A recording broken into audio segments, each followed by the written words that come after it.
So welcome to the Paul Hickey podcast. We talk about internet marketing, business, digital media, web design and development, and we love to focus on great organizations around Nashville because we're based in Nashville. My company, Data Driven Design. So I'm here with Paige Holman of The Next Door, and you want to tell us a little bit about your role here in the organization?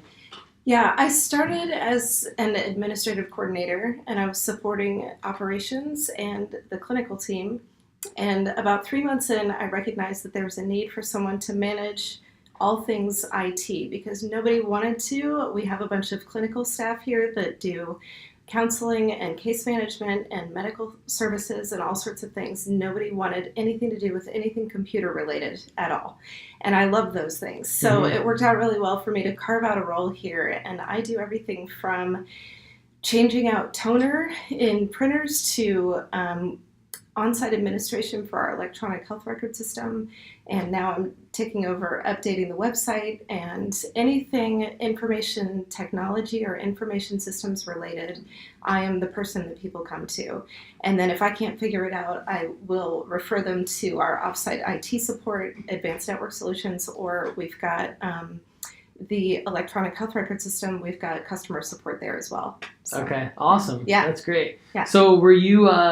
Is your background in, tell us a little bit about the mission of The Next Door. Yeah. And what kind of led you here, like a little bit about your career and what led you here. That is a lengthy story. Okay. I'll try and keep it brief. The Next Door is a faith-based nonprofit that provides drug and alcohol recovery services for women. It started as a reentry program for women coming out of incarceration. Okay. And so it was just for women who were needing the transition from jails and prisons back into reality and real life. So it started as a program for those women, but they soon recognized that there was a need for drug and alcohol addiction services as well. Mm-hmm. And especially because a lot of the reasons why the women were incarcerated had to do with drug and alcohol addiction.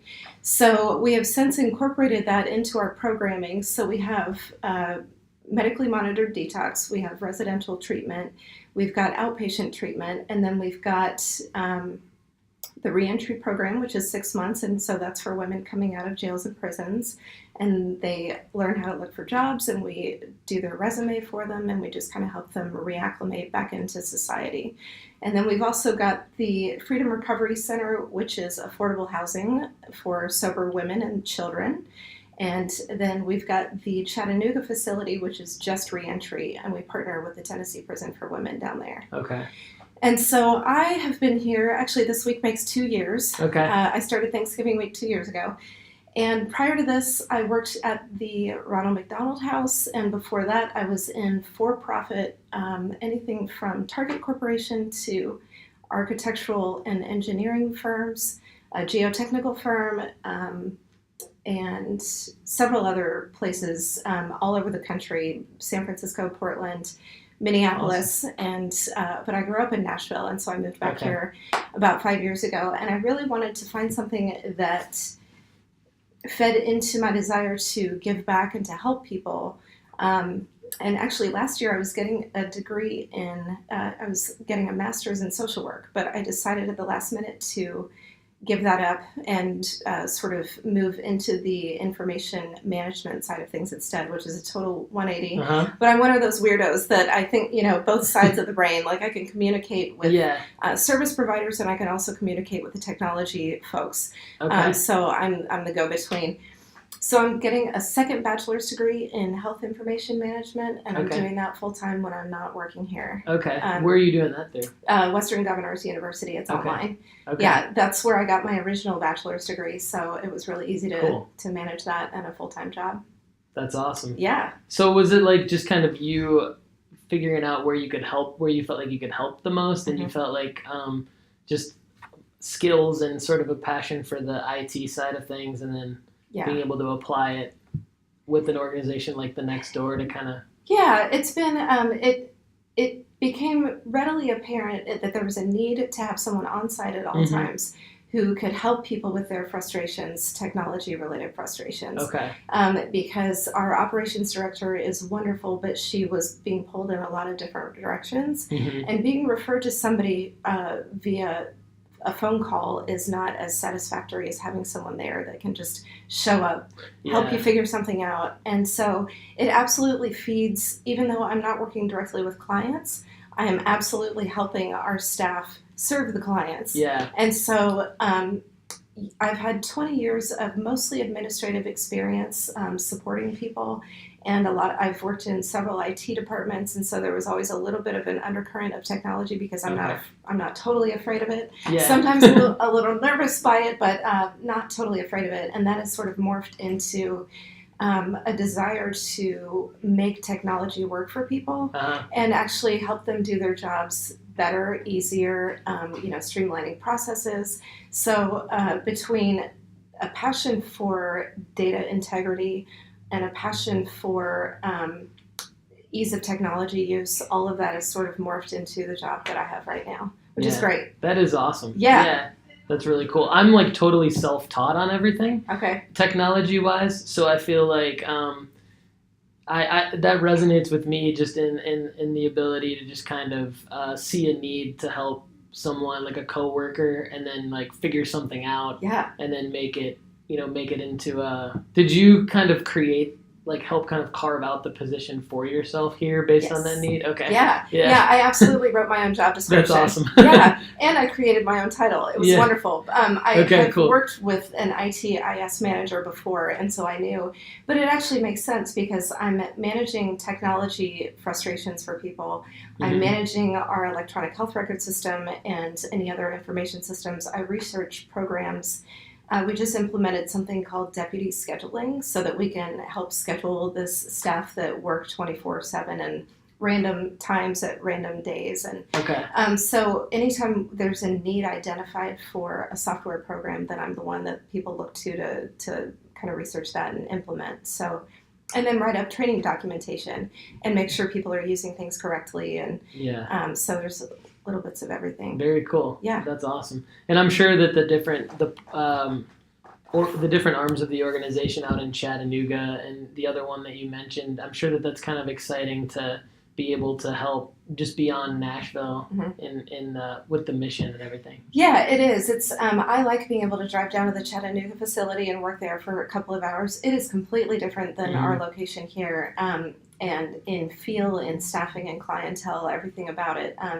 And so it's a really nice change of pace, and I know that they feel appreciated and supported when we can go down there and kind of help them out with stuff. And then we just opened, so our reentry clients here in Nashville used to live in this building, and now we just moved everybody over to 2 brand new 5-bedroom apartments about a mile away from here. And so we have staff working off-site, and then so there have been minor shifts in how things work, but it's definitely nice to have a little bit of variety in how I'm supporting people. Yeah, that's awesome. So how does the off-site staff, is there has that changed your role at all in terms of like what you need to support from an IT standpoint or from a technology standpoint? It gets a little complicated. We work in a remote desktop environment, and so everybody that's working off-site is able to log into our servers using the remote session, but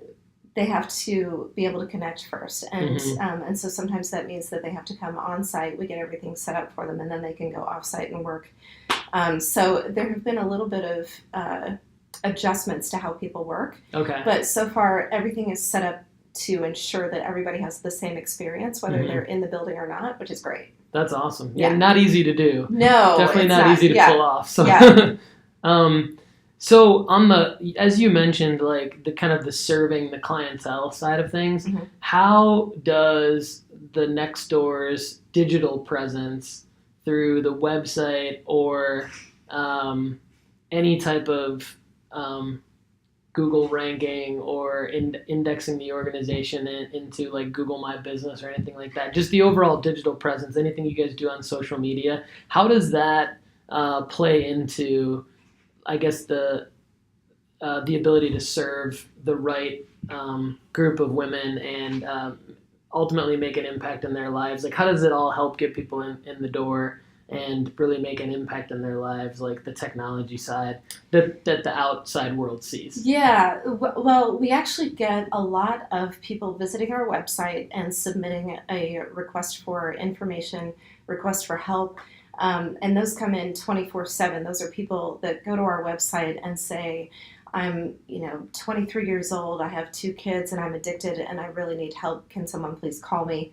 And so those submissions get sent to our admissions department immediately so that they can follow up and reach out to those people. And then we also, using our website, we're looking at putting a lot of our pre-admission and pre-assessment forms on the website so that people can access those and streamline the admission process, which is something that I think we want to make sure that everybody is able to get in as quickly and smoothly as possible. And so to alleviate some of that wait time and some of the work that gets done when they first come in the door, we're looking at ways that we can streamline that and make it easier for people. We post on Facebook relatively regularly, and that we also get a lot of messages on there from people mostly wanting to know how they can help and also how they can get a message to someone that's staying here. And we have to be thoughtful about that because we can't confirm or deny if somebody is staying in the building, but we can absolutely respond quickly and give people the information that they're looking for. And then take those questions and see if we're getting a lot of the same questions, and then see if that's something that we can answer, whether it's through social media or back on the website. So the response that we get from people helps inform how we manage that presence. Yeah, I love that. That's a great way to use the access that's a platform like Facebook would give you to the public to then kind of curate the information that you would need to either help improve the internal processes or like give you the data point to say, this is something we should talk about. We should put this on our website, or we could, if we wrote this about this topic, we could be answering maybe 100 people instead of just one-on-one kind of a thing. Yep. And so if a person wanted to if a person wanted to help, because you mentioned like one of the inquiries you get on Facebook is people wanting to help, what would be the main way that just a regular person could help the next door? There are a couple of ways that people can help. We do have a volunteer page on our website. So we have a volunteer coordinator who manages all the wonderful people that come in and do anything from morning meditation to serving lunch to bringing a girls' night in one night a week. So you can physically volunteer here in the building. You just have to fill out an application. Okay. Another way to help is by spreading the word. You can bring in people from your community, whether it's churches or your place of business or anybody that you think would benefit from knowing about the services we provide. And then monetarily, obviously, we're a nonprofit, and so anybody that wants to donate time or money, we are excited and grateful for that. Okay. So yeah, that's great. What are some examples of the ways that the monies would be used? Is some of the have monies been used for like improving the housing like you were talking about, or technology, or providing meals, or what is it, kind of all of the above? Or it is all of the above. I think if we receive grants, those are usually dedicated toward a specific purpose. Okay. So that might be for technology. If people are donating just regular funds, they can probably specify where they want that money to go. But because the majority of our clients are TennCare clients, we like to make sure that we can provide services to anybody regardless of their ability to pay. And so we have clients that have no insurance, we have clients that have TennCare, we have clients that are commercial, but the majority of our clients are either grant funded or TennCare. And so the donations that people give can help provide care for more women that don't have any type of insurance. Okay. Is there a typical amount of time that someone would stay in the reentry program, or that someone would actually be a resident at the next door? Is that kind of all streamlined, or does it vary based on who the person is? So it depends on the program, Okay. mostly, because for a detox facility, people might be in there any time from 2 to 5 days. sometimes longer depending on how critical they are. The residential treatment program is anywhere from 7 to 28 days, depending on what gets approved and the need that's determined. The reentry program is 6 months. And so the women that come to us straight from incarceration are with us for a 6-month time period, and that's a requirement. It's never any shorter than that. The sober living community, people can live there as long as they want, which is great. So it's a structured environment.